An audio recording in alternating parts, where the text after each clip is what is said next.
해와 달과 별들에는 표징들이 나타나고 땅에서는 바다와 거센 파도 소리에 자지러진 민족들이 공포에 휩싸일 것이다. 사람들은 세상에 닥쳐오는 것들에 대한 두려운 예감으로 까무러칠 것이다. 하늘의 세력들이 흔들릴 것이기 때문이다. 그때에 사람의 아들이 군림과 큰 영광을 떨치며 구름을 타고 오는 것을 사람들이 볼 것이다. 이러한 일들이 일어나기 시작하거든 허리를 펴고 머리를 들으라. 너희의 속량이 가까웠기 때문이다. 너희는 스스로 조심하여 방탕과 만취와 일상의 근심으로 너희 마음이 물러지는 일이 없게 하여라. 그리고 그날이 너희를 덫처럼 갑자기 덮치지 않게 하여라. 그날은 온 땅 위에 사는 모든 사람에게 들이닥칠 것이다. 너희는 앞으로 일어날 이 모든 일에서 벗어나 사람의 아들 앞에 설 수 있는 힘을 지니도록 늘 깨어 기도하여라. 주님의 말씀입니다.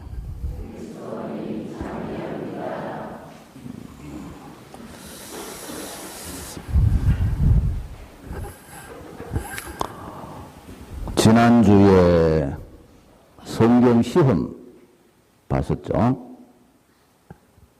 시험 본 사람이 70명이 조금 넘고 중간에 몇 명은 포기하고 집에 갔어요.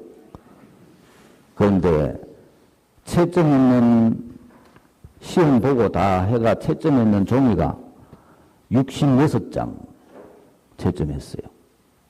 그래서 나는 한 50명 하겠나 그래 생각했는데 생각보다는 많은 사람이 시험을 봐가 어쨌든 감사해야 될 일이다 그래 생각을 합니다.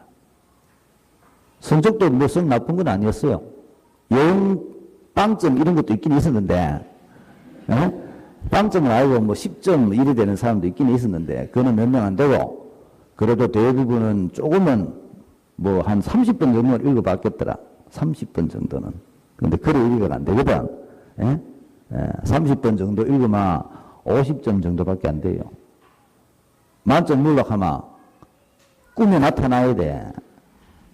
성경 말씀이 꿈에 막 나타나고 지나가고 이래야 돼요. 그래야 돼. 그래야지 만점 물 수 있어요.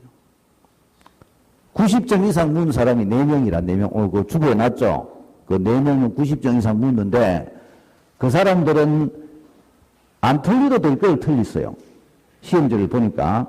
그래서 사실은 거의 100점인 사람들이라 100점인 사람들.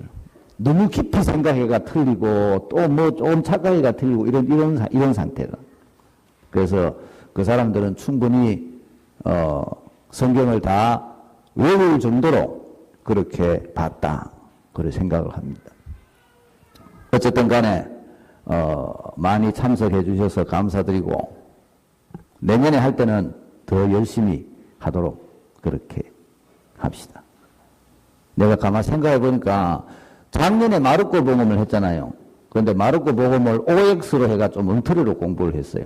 그래서 내년에는 마르코 복음을 전반기에 한번 시험을 보고 8장까지 하고 그 다음에 9장부터 해가 후반기에 시험을 한번 보고 노나가 하면 한 번에 다 하려고 하면 또 안 하려고 했겠네. 전반기 거 억수로 쉽게 내고 후반기는 조금 어렵게 내고 그러면 변별력이 안 생기겠나. 어쨌든 성경을 봐야 돼요. 성경을 안 보면 신앙이 안 생깁니다.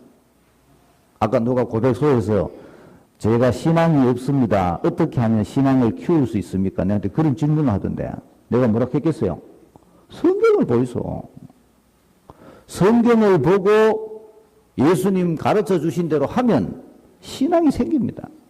영의 세계에 들어간다 했죠. 영의 세계에. 여기를 경험을 해야 돼요. 이거를. 그게 신앙이라 신앙인 영의 세계를 경험을 해야 돼요. 그렇기 때문에 성경 보는 게 제일 중요한. 내년에도 열심히 해가 좋은 성적 얻을 수 있도록 그렇게 합시다. 오늘이 대림절이 시작되는 날입니다. 대림절은 두 번에 오신 그리스도를 맞이하기 위한 준비 기간이다. 그렇게 얘기를 하죠. 성탄 때 이미 오셨던 예수님, 그리고 세상 마지막에 다시 오실 예수님. 그래서 예수님을 맞이하기 위한 준비다. 그렇게 얘기를 하는데 사실은 그게 아니고 지금 네가 예수님의 말씀을 어떻게 받아들이느냐. 그게 핵심이에요. 핵심. 우리들의 눈은 과거에 가가 있으면 안 돼요. 옛날에 이런 일이 있었고 내가 옛날에 뭘 했고 옛날에 뭐 왕년에 뭐 그런 거 안 하는 거 어딨노? 그게 중요한 게 아니에요. 또 미래에도 가가 있으면 안 돼요. 앞으로 뭐 할 것이다, 뭘 할 것이다, 뭘. 그것도 하나도 백날 한다 해놓고 하는 놈 있나? 그것도 뻥이다. 언제? 지금 해야 돼요, 지금. 지금 내가 그분의 말씀을 어떻게 받아들이고, 지금 내가 그분의 말씀을 어떻게 실행할 것인가. 한번 생각해 보십시오.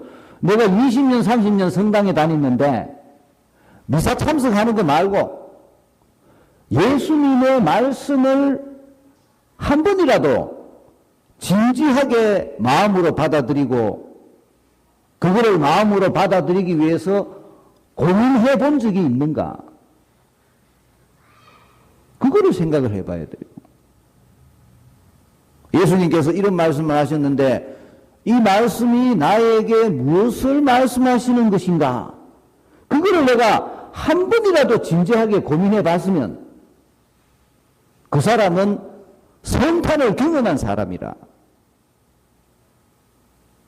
근데 많은 경우에 우리들은 별로 그런 거 고민 안 하고 살아. 그렇기 때문에 우리들의 시선이 자꾸 미래에만 가가 있는 거예요. 지금 내가 그분의 말씀을 어떻게 받아들일 것인가? 그게 핵심이에요, 핵심. 오늘 성경 말씀도 마찬가지입니다. 세 부분으로 나눠줬어요. 앞부분에는 마지막 날에 대해서 설명을 합니다. 예수님께서 다시 오시는 날. 거기 첫째 독서에 나오는 이야기입니다. 첫째 독서에 뭐라 했어요? 첫째 독서. 에? 첫째 독서 제일 먼저 하는 말이 뭡니까? 그 날이 온다. 그죠? 내가 간다면 내가 간다. 분명히 내가 간다. 그분께서는 분명하게 오신다. 그게 첫째 독서예요. 오시는 날 네가 어떤 위치에 있느냐. 그걸 묻는 거예요. 그게 앞부분에 나오는 이야기입니다. 중간에 나오는데 그 어느 사람이 누구냐에 대해서 얘기를 합니다. 27절부터 누가 오시는가 하면 예수님께서 오신다. 다른 사람이 아니다. 예수님께서 오신다. 분명히 오시는데 오시는 분은 예수님이신데 네가 그 날을 위해서 지금 무엇을 할래? 그 얘기하고 있는 거예요. 사람의 역할이 나누어져 나옵니다. 나누어져 나와요. 26절하고 27절에 보면 민족들이 공포에 휩싸이고 사람들이 두려운 예감으로 까무라치고 이래 돼 있어요. 그리고 그거와 대비되는 사람들이 있는데 그거 뭔가만 28절에 나오는 사람들. 허리를 펴고 머리를 드는 사람, 너희의 속량이 가까웠다고 생각하는 사람. 이 사람들은 어떤 사람?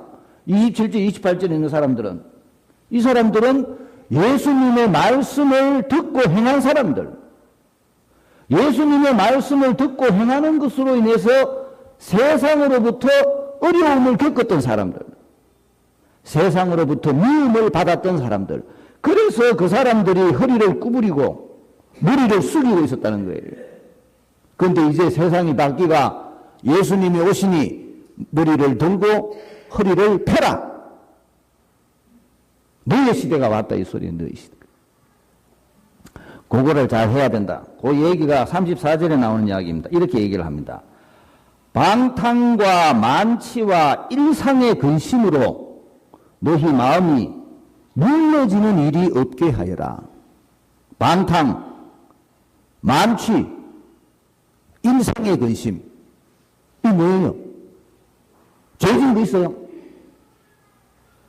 죄진 거 없어요, 사실은. 엄밀히 따지면.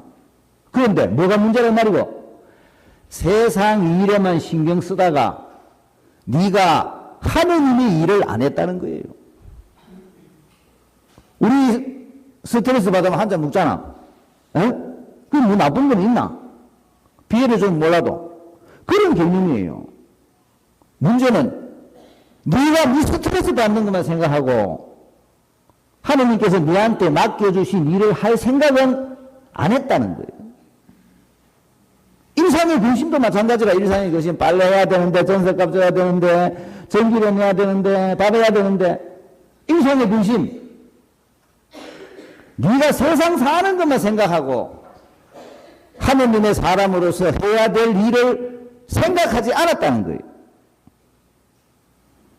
어떤 게 더 중요하노?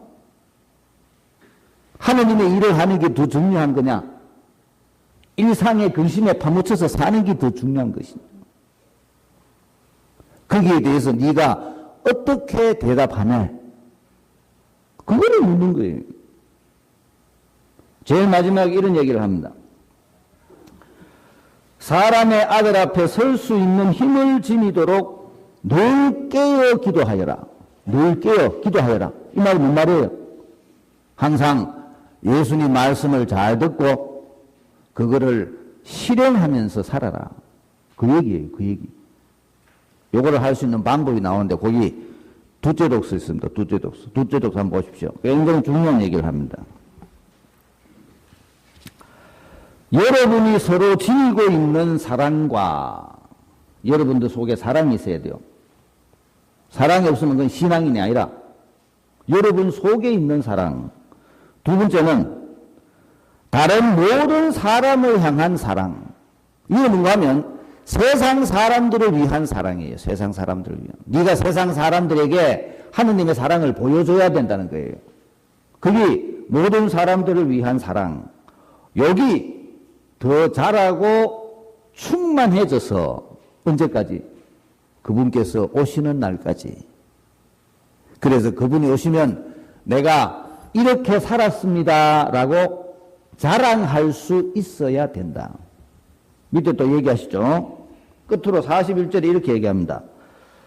여러분은 어떻게 살아가야 하는지, 어떻게 해야 하느님 마음에 들 수 있는지 우리에게서 배웠고 하느님 마음에 들 수 있는 삶이 뭔지를 가르쳐줬다는 거예요. 우리가 추구해야 될 게 그거라는 거예요.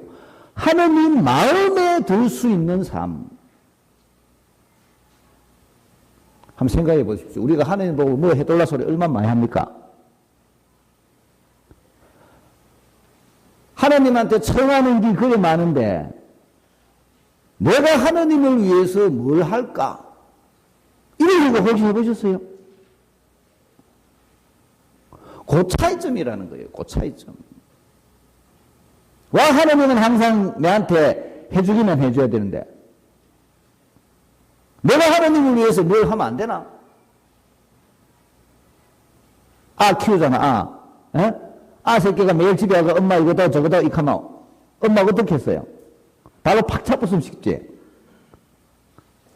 근데 그러면 자식이 저 엄마 생일이라고 뭘 하나 들고 와가 엄마 하느님이 그런 거 바라지는 않지만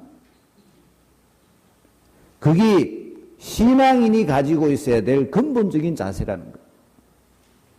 하느님을 기쁘게 해드릴 일. 이거를 생각할 줄 알아요. 이거를. 하느님을 기쁘게 해드리는 일을 하려고 하면 뭐야? 하느님께서 뭘 원하시는지를 알아야 될 거 알아요. 하느님께서 뭘 원하시는지는 성경에 나와 있어요. 성경에. 하느님께서 우리 보고 이런 거를 하라고 말씀하시는구나. 예수님께서 이거를 말씀하시니 우리가 한번 해보자. 지금 내가 그런 생각을 하고 지금 그거를 하려고 애를 쓴다는 거예요. 그런 사람이 신앙인. 그런 태도를 언제까지? 그분께서 오실 때까지 간직하고 있어라. 그게 대림의 정신입니다.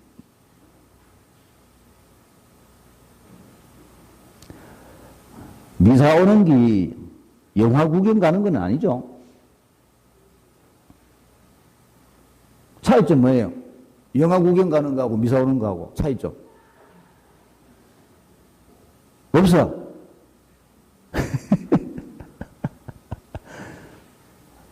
영화 구경하고 나면 나갈 때 뭐라 합니까? 야, 재밌다. 또는 더럽게 재미없다. 더 잘생겼다. 연기 잘한다. 이런 소리 하죠. 미사는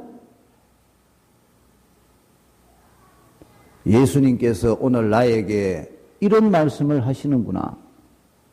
내가 그거를 한번 해봐야 되겠다. 거기 영화하고 미사하고 차이점. 그 차이점을 알아야 돼요. 차이점. 그래서 내가 그분의 가르침을 행할 줄 아는 사람이 돼야 돼요. 그 사람이 신앙인. 안 그러면 미사 오는 기나 영화 가는 기나 똑같아요. 신앙인이 되도록 하십시오. 언제부터? 지금부터. 그분이 오실 때까지.